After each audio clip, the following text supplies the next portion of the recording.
The Great Shade Chase.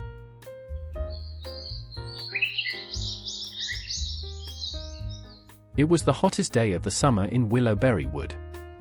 The sun blazed high above the treetops, and all the animals were feeling sleepy, sticky, and slightly grumpy.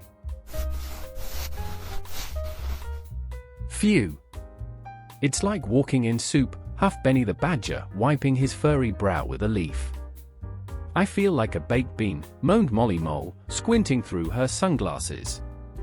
Let's find some shade, chirped Felix the Fox, who always had bright ideas. So the three friends set off in search of the coolest, shadiest spot in the whole forest.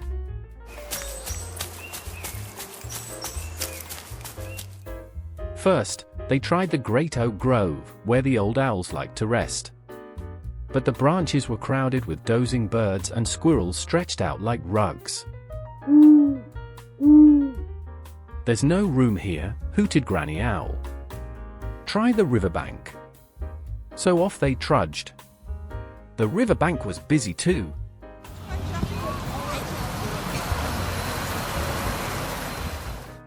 Frogs sat on lily pads fanning themselves, turtles dipped in and out, and even a family of deer were lying under the willow trees. There's not even a patch of grass left, said Felix, sighing. Try the mushroom meadow, croaked a frog lazily. Maybe the toadstools are big enough for shade.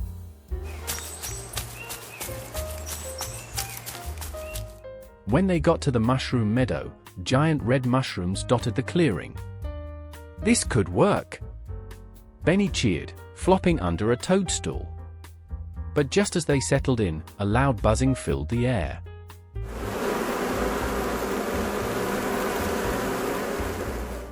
Bees!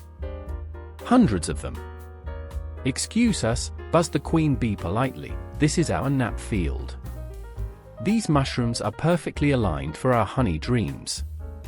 The trio tiptoed away as fast as they could.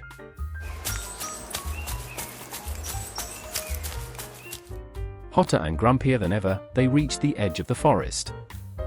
We'll never find a spot, Molly mumbled.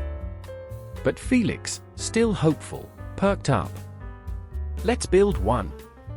Build shade? Benny blinked. With what? Magic leaves. No, said Felix, his eyes twinkling.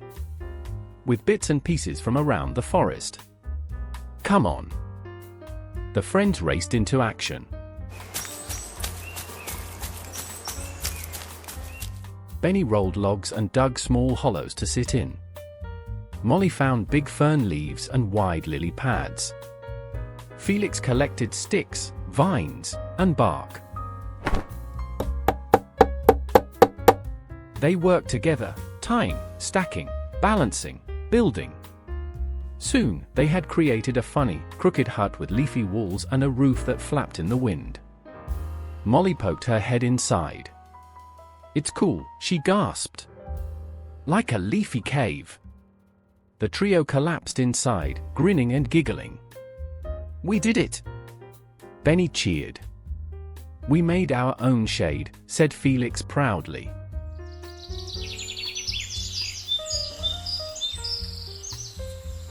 Word got around. Soon, animals from all over the forest peeked into their leafy hut. Can we come in? Asked a hedgehog shyly. There's room, said Molly. But only if you bring something to add. So animals brought feathers, petals, pebbles, and pine cones. Some added a wind chime from a hollow twig. Others planted flowers outside the entrance. By late afternoon, it wasn't just a shady hut, it was a community clubhouse.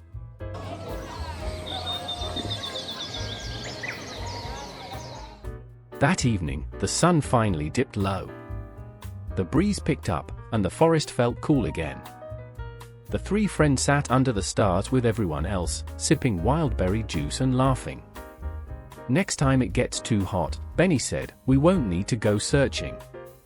Because we'll already have the perfect shady spot, smiled Molly.